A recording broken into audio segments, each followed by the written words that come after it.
Thanks for joining us on This Week in Health IT Influence. My name is Bill Russell, former healthcare CIO for a 16 hospital system and creator of This Week in Health IT, a channel dedicated to keeping health IT staff current and engaged. Today, we are joined by Bill Spooner, retired CIO, spent 35 years at Sharp. Special thanks to our Influence show sponsors, Sirius Healthcare and Health Lyrics, for choosing to invest in our mission to develop the next generation of health IT leaders. If you want to be a part of our mission, you can become a show sponsor as well. The first step is to send an email to partner@thisweekinhealthit.com. Just a quick note before we get to our show, we launched a new podcast, Today in Health IT. We look at one story every weekday morning and we break it down from a health IT perspective. You can subscribe wherever you listen to podcasts at Apple, Google, Spotify, Stitcher, Overcast, you name it, we're out there. You can also go to todayinhealthit.com. And now on to today's show. Today, we are joined by Bill Spooner, retired CIO, spent 35 years at Sharp. 35 years, Bill. That's an awful lot of time to spend at one organization. But it looks like today you're hanging out in the country with your John Deere shirt on. And for those who are listening to this, they're not getting the full experience. You have the picture of the countryside behind you. You have the John Deere shirt on. You really look like a retired gentleman at this point. Well, I'm mostly retired at this point, Bill. I retired from Sharps just about 7 years ago. I've done a bunch of interim leadership roles and advisory roles in different capacities since then. Haven't done much lately with the pandemic. We pretty well hunkered down here in Northeast Tennessee after I finished an interim CIO stint last summer. But I'm leaning more towards retirement now. Yeah, so you'll still take those phone calls and still offer your service. You're still doing stuff with CHIME as well? Oh, yeah. Well, there's a couple of things that you get passionate about. I've been a part of the CHIME Opioid Task Force since it was formed 3 years ago. And, you know, when something like that happens, when one of your friends loses a loved one, it really does motivate you to do everything you can to help the rest of the world. And so I've been pretty active with that. And I've been chairing the Most Wired program with CHIME since its inception, since CHIME took it over. And I find that really interesting. It helps me to stay current. You know, the last 2 years, when we created these levels within the Most Wired rankings, we wanted to validate the top tier of the level 10 rankings. So the first year I went out on site to 3 great organizations and saw what they were doing. And that's just fantastic in terms of understanding the latest and greatest in HIT. Last year we did them virtually and we had another half a dozen candidates and I participated in a bunch of those. So it's really nice to just find out what the world is about. Yeah, it's a pretty cool program. I'm looking forward to having you on the show and in this discussion. As you know, I talk to CIOs and, you know, there are topics that you just aren't able to get into with active CIOs. And I'm hoping we can go a little deeper on some of these things since you are retired. And Somebody fire me, go ahead and say whatever you want. Hey, well, all right, let's start with cybersecurity. You know, there's a lot going on with cybersecurity, and this is really getting serious. If you think about your time before you retired, what was the greatest threat that your health system faced with regard to cybersecurity? Well, true confessions, we actually did have a breach in 2006. And it was determined by the FBI that it had been a Russian hacker. Fortunately for us, it must have been a Russian hacker in training because they didn't get much. And we were able to determine that we didn't have to go public. They hadn't accessed any sensitive information. And we knew exactly how they got in. So it didn't scare us as much as it might today. But we started a cybersecurity program with the turn of the century, initially based upon HIPAA, and then it started growing over time. I would say that when I left Sharp, it was more a case of planning for something that we didn't ever really think would happen. And the debate was with the caregivers about how quickly their screen was to shut down and things like that, because They hadn't heard of significant breaches, and it wasn't real to them yet. Right. In the past several years, you bet it's real. And whereas I was kind of viewing it as a necessary evil back then, I'm just super passionate about it today. With some of the opportunities I've had since then, I've seen different security programs, different philosophies of the security leadership, everything from a small shop that is so confident that nothing is ever going to hit them that they just are almost cocky about it. And I just say, well, I hope and pray that you're right, to some organizations that are extremely well organized in their cybersecurity programs, very well disciplined. You see it everything from soup to nuts. Yeah. And you bet it's a serious thing today. We were observing last September when University of Vermont Med Center was offline for a month. Well, my former friends at Scripps Health in San Diego are in their 12th day right now. And that's pretty scary. And you got to think about that, just the impact on getting the IT program back in line. How about the patients that are trying to get care?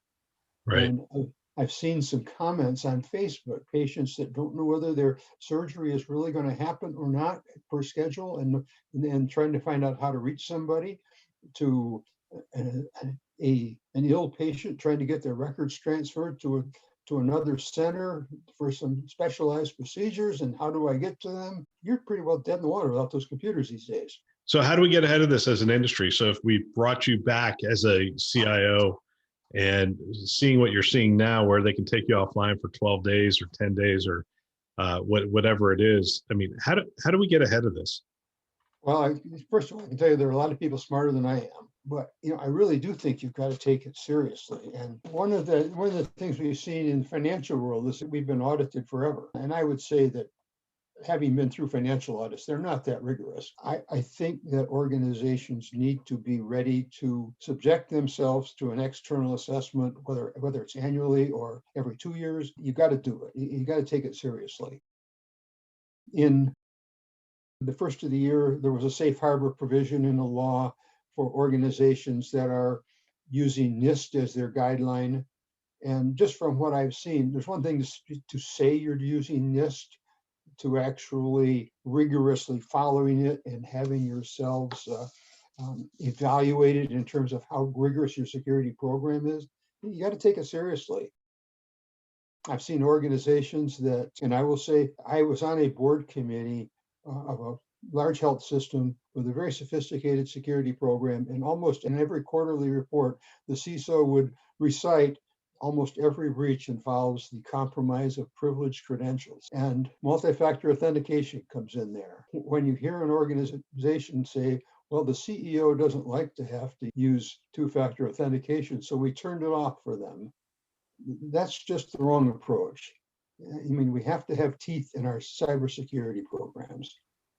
Yeah, when I was CIO, we had internal and external auditor. The internal auditor spent an awful lot of time on cybersecurity, and so it was almost at least on a quarterly basis, if not more often than that. I was sitting down with the internal auditor, looking at reports of various aspects of our cybersecurity plan and approach, and we had work plans. It was almost like we could dedicate a team to some of the things that they were doing, because they were constantly bringing people in, doing penetration testing. They were doing audits of our processes, audits of our maturity framework, and those kinds of things. But a lot of health systems, and again, we were 6.5 billion, so we had that level of oversight and scrutiny. But a lot of health systems haven't had that level of oversight and scrutiny. So how do you get that started? How do you get going on that path? Well, I think the unfortunate thing is that organizations tend to increase their focus on cybersecurity after they've had a breach. But you'd have to hope that some would realize that when their neighbor has a breach, that they should take that to heart as well. I think that you hate to ask to require some federal regulation, but if that's what it takes, then that is what it takes. NIST is a very good framework. Some organizations use high trust, and that's an excellent framework as well. A lot of CISOs don't like high trust because it costs money. On the other hand, it involves a rigorous external evaluation. Yeah. We need something to light a fire under as an industry. And even for small organizations, there are ways for them to get support. And it's kind of interesting. Look at a big organization and they may have 50 different tools, and a small organization can afford 5. And it's a question of affording, picking the 5 they're going to have the most impact. I've seen in one organization doing real serious phishing exercises monthly, where they get really creative and try to really mask the source of the email and things like that. And then another organization where if you look at the incoming email address and it almost looks the same every month, it's hard not to catch it. So is it a really good simulation? One organization that actually requires its employees to come and take a class if they fail a couple of phishing simulations. That's interesting. As we talk about this, and I'm going to transition to telehealth, it's a good example of what the CIO has to deal with. It's cybersecurity foundational, operations foundational, performance of the systems foundational. And then on the flip side, the very next conversation is, hey, what are we going to do around telehealth? How are we going to advance the business? How are we going to fill in the blank? And so I expect our conversation to be a little bit of a taste of the life of a CIO. So let's talk telehealth a little bit. Sharp had a lot of covered lives. So you guys, that was probably part of your repertoire. But the level of adoption we saw last year was astronomical, obviously during the start of the pandemic, and it has since come down a little bit. During your time there, what was the level of adoption of telehealth at Sharp? Well, I was there, Bill. I would call it a pilot. I think it was 2011 that the medical group, Sharp Staley, began a program and to have the providers call patients, and these were established patients, and go over their conditions on the phone to determine whether they really need to come into the office. And there was a real good use for that in that case, because a large part of the business was capitated. So they're getting paid anyway. They didn't need another office visit if it wasn't necessary to get their income. And it started growing from there, and they were still working on it as I left. I think it was 4 years ago. They did a really nice presentation for Scottsdale Institute where they showed how it had evolved, and they had moved into video visits in several areas, and they were actually showing some ROI for it. And so I expect that it has even gone well beyond that in the intervening time. I haven't really checked in with them, but I remember seeing the Scottsdale presentation and sending some emails out complimenting them because they had come an enormous way in that 4-year period. Yeah, and so some of the key to that is you guys have capitated lives, so you're getting paid for the wellness of that population, and you're taking risk for the wellness of that population. So as opposed to sick care, you're not getting paid every time they come in. You're getting paid on a monthly basis regardless. And so you guys started pretty basic. You started with just telephone calls, right? Telephonic. Hey, how you doing? Just following up. Want to see how this is progressing. That's where it started. And then that became the foundation for workflow and processes. And then you layered on some of the newer technology as it moved along, I would imagine. As of a few years ago, they were using video visits, stroke care, a number of domains. And typically their approach was to adopt telemedicine where it made sense. I think that's the dilemma that you have today. We saw during the early times of the pandemic that every visit under the sun was done by telemedicine because it's the only thing that you could do. Right. And now we're seeing some thought into the appropriateness of different types of telehealth visits. And I just read an article over the weekend with Dr. Peter Provenost, well-known physician leader, challenging whether telehealth in some forms doesn't compromise quality. I think that the industry is going to settle down on it. There's such a demand, just like with almost any new innovation. If you've got 100 vendors out there trying to sell something, people are going to try to adopt it. And at some point, you got to find what is reasonable. I've had a couple telehealth visits, right?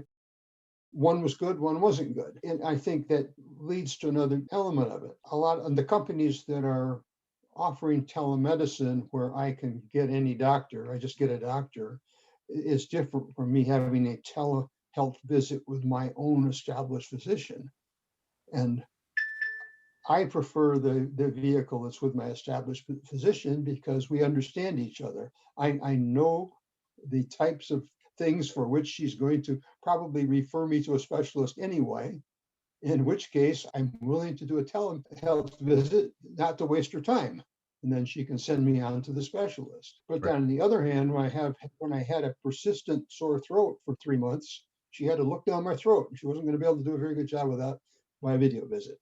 Yeah, I would imagine not. Some of that sorting out that's got to happen. I mean, we know that it's going to be a permanent part of our repertoire. I read another piece just yesterday, or the day before, United Healthcare. I'm a United Healthcare Medicare Advantage patient, and they were publicizing some brief bits about the use of telemedicine, what they recommended or didn't. And their recommendation was in favor of video visits, and they discouraged audio only. Yeah, I mean, that would make sense to me. I mean, as a physician, you want to be able to see the person, but from a, what do we say, access challenge that we have, from a disparities challenge that we have, not everybody has broadband, not everybody has access to potentially the video technology, or at least stable video technology to do the visit. And I guess that's what we saw during the pandemic of just, a lot of the calls that failed, they failed because of a lack of technology or the lack of infrastructure in those locations for that.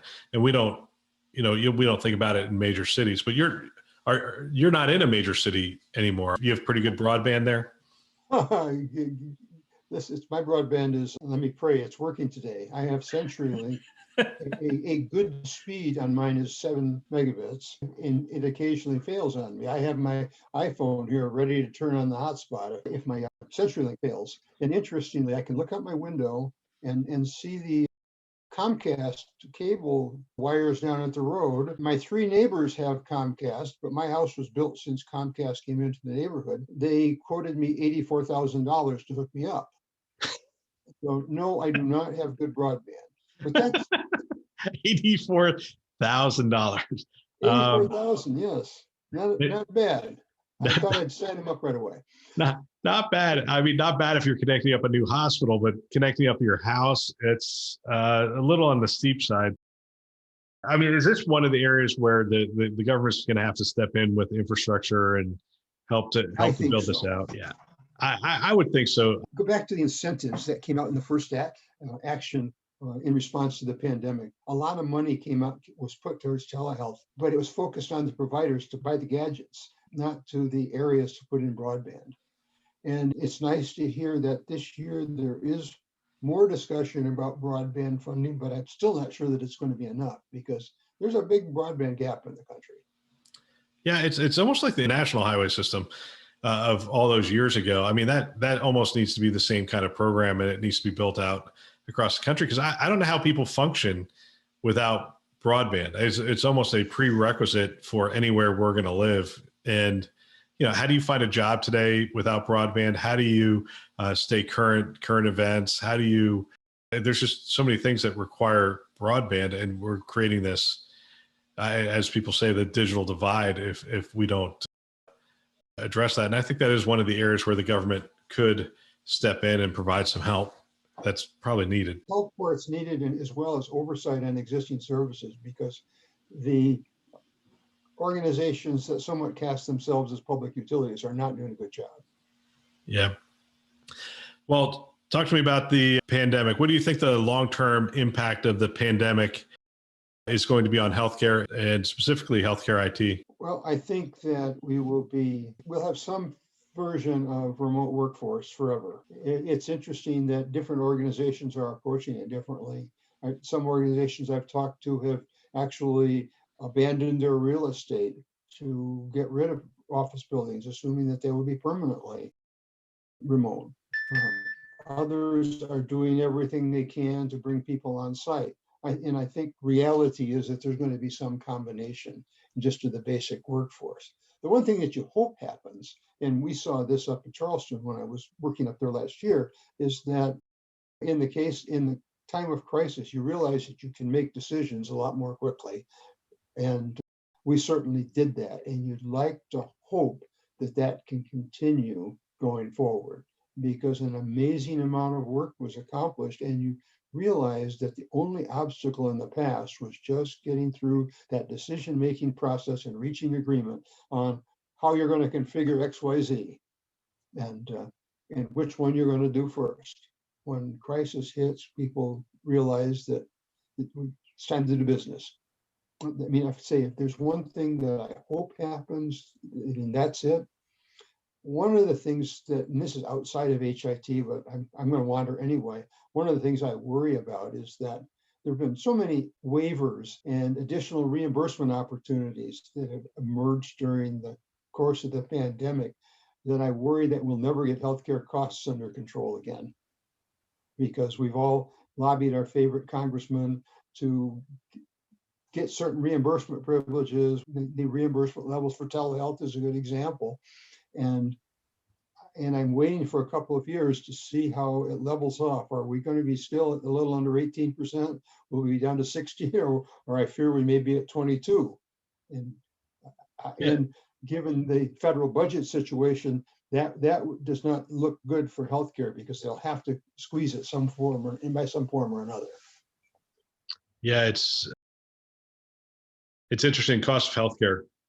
So from a health IT perspective, we're responding to the business for the most part. If the business gets full reimbursement at parity for a telehealth visit, I'd imagine there's going to be a lot of demand for telehealth within your organization, and you're going to respond in doing that. Are there things that health IT could be focused in on to drive down the cost of healthcare for the community that they live in?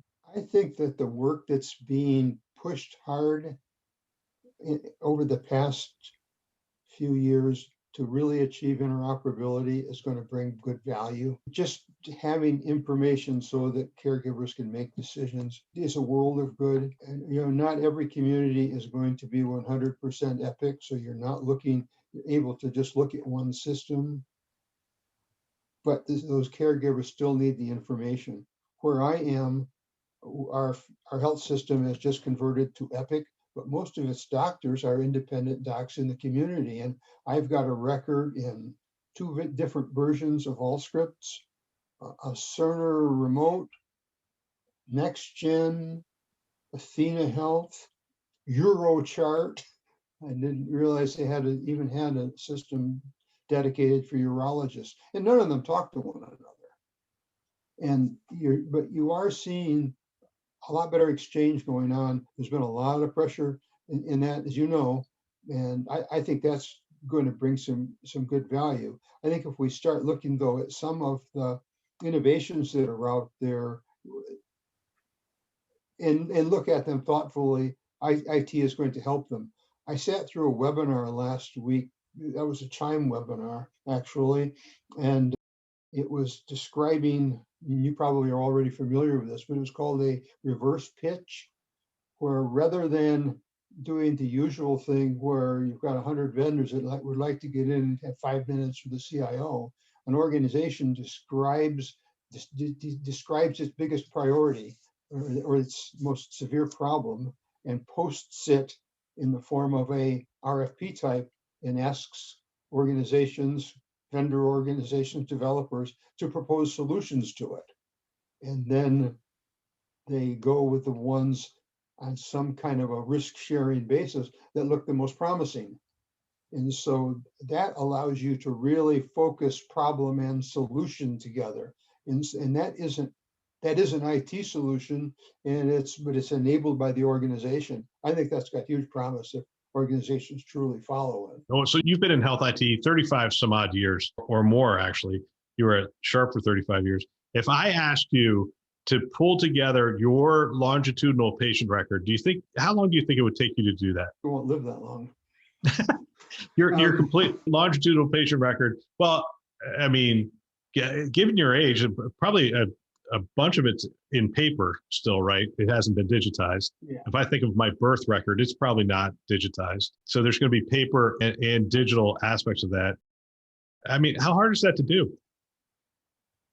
I'd say it's probably impossible because organizations will purge the records. But there's a little bit of good news because I'm on two versions of Allscripts here, and at Sharp Staley in San Diego, I was also on Allscripts.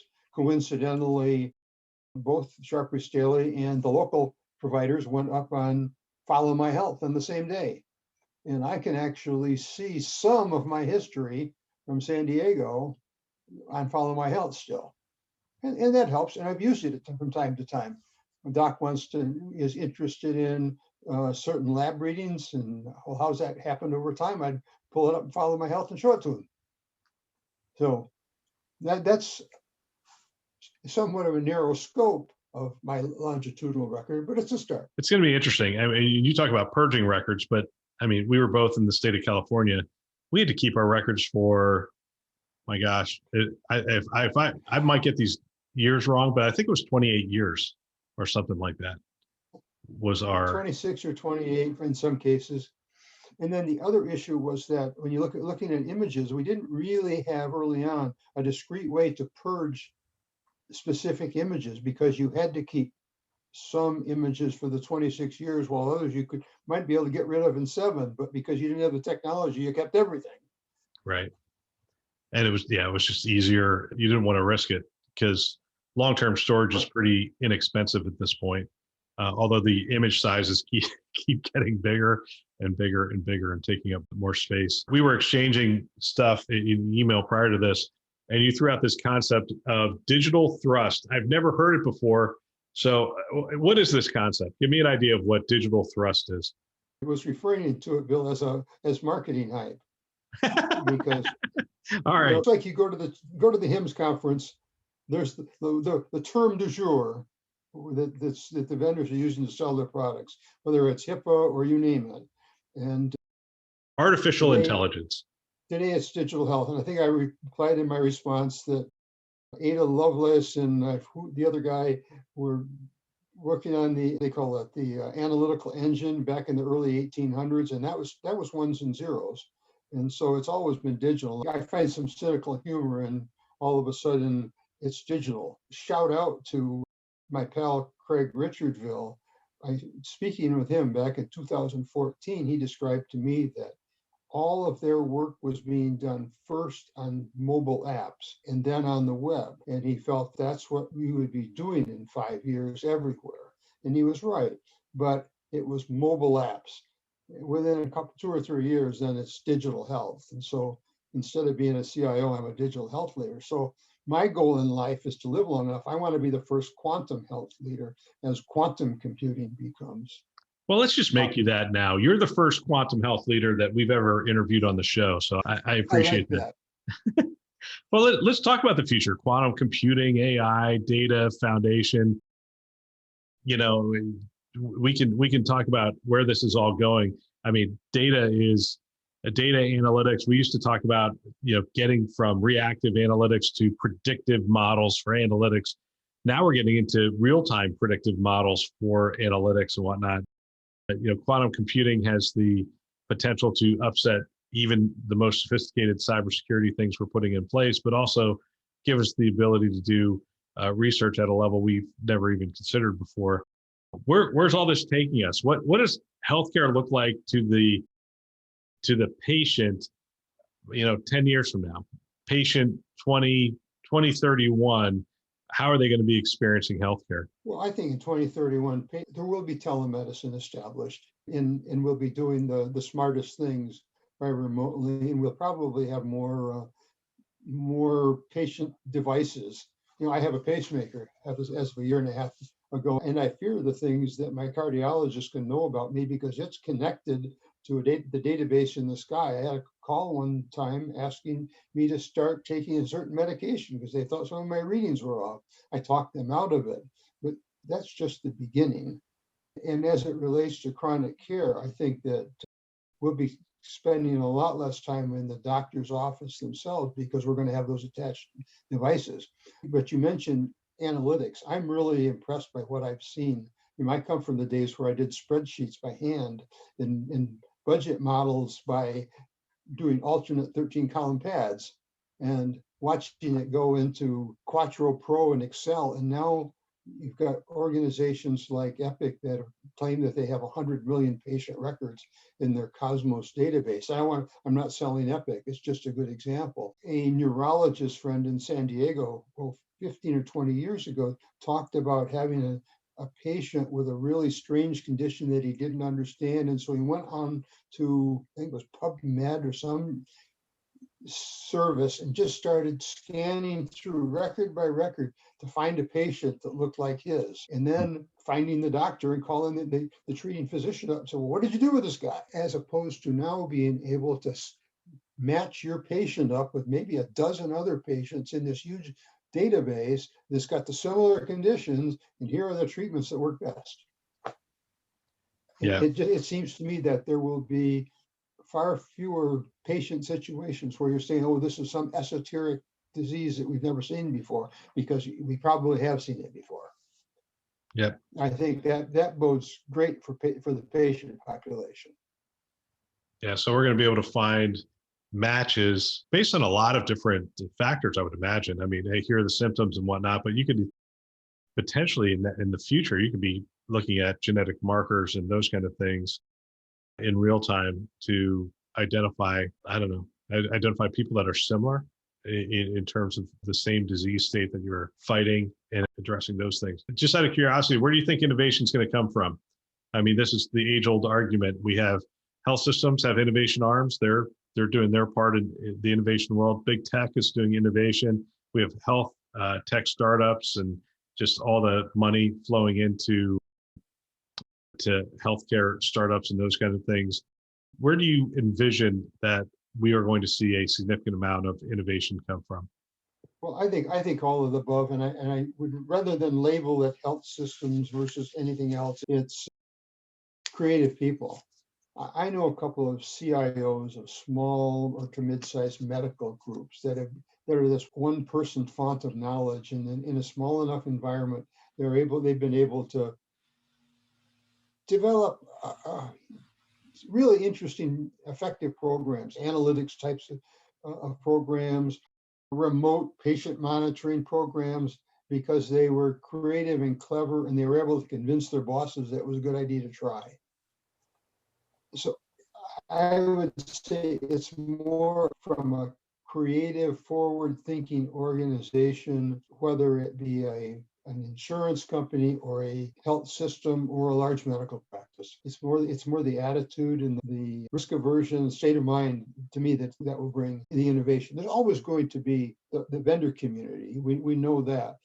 The doc that's not satisfied practicing medicine because he thinks that his system, his organization doesn't give him or her enough support, and they go out and invent something. They will always be there. And it's a question of matching all of the parties together and finding what works, finding the organization that's willing to take the risk on them. Yeah. And as you know, when you look at the health systems, there's some really interesting things happening within a number of health systems. Yeah, absolutely. So what's next for you? Probably talk with Darren Dworkin from time to time. Wow, your broadband your broadband has gotten really slow. I see the red signal there, and it's really slowed down. Is that because the clouds are going over right now? I think that's it. I think maybe my cat answered the phone or something. I was having a period of time that when the phone rang, my internet would cut out. What's next for me? I'm continuing to do things with CHIME. I'm continuing to be involved with the local health system to some extent, and from time to time doing projects through a consulting company. About the time that I retired from Sharp, our longtime friend Ivo Nelson had this idea to bring some semi-retired CIOs together, and we worked together for a couple of years until Ivo decided they really wanted to retire. So he found us a new home with a group out of Pennsylvania, Huntzinger Management Group. And so instead of being Next Wave Advisors, we are now Huntzinger Advisors. And from time to time, projects pop up. They're always interesting. One of the nice things about being retired is that if things interest you, jump into them. And if they don't, you just shy away. Yeah. So is that your property we're looking at in the background? That's a picture I took last fall off my back deck. Yes. Man, that's fantastic. My property line is the second. You see the second line fence hedgerow up there. My property line is up there.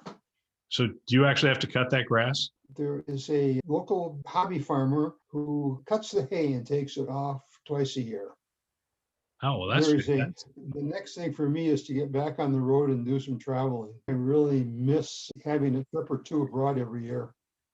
So will I see you in San Diego? I believe so. My plans are now that I will get to San Diego.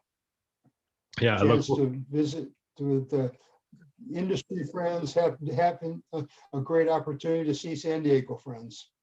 Yeah. I hope to see you down there at the CHIME Fall Forum. I think that'll be wonderful to get back and get in front of everybody again.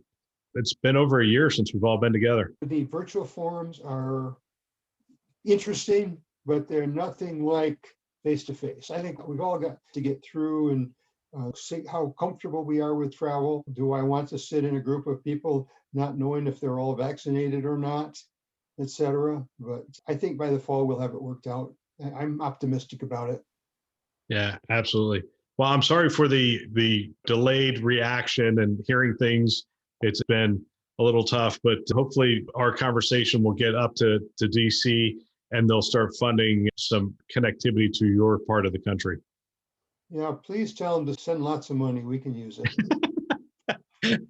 Thanks for coming on the show. Appreciate it. Great to talk with you, Bill. What a great discussion. If you know of someone that might benefit from our channel, from these kinds of discussions, please forward them a note. Perhaps your team, your staff. I know if I were a CIO today, I would have every one of my team members listening to this show. It's conference level value every week. They can subscribe on our website, thisweekhealth.com, or they can go wherever you listen to podcasts, Apple, Google, Overcast, which is what I use, Spotify, Stitcher, you name it, we're out there. They can find us. Go ahead, subscribe today, send a note to someone and have them subscribe as well. We want to thank our channel sponsors who are investing in our mission to develop the next generation of health IT leaders. Those are VMware, Hillrom, Starbridge Advisors, Aruba, and McAfee. Thanks for listening. That's all for now.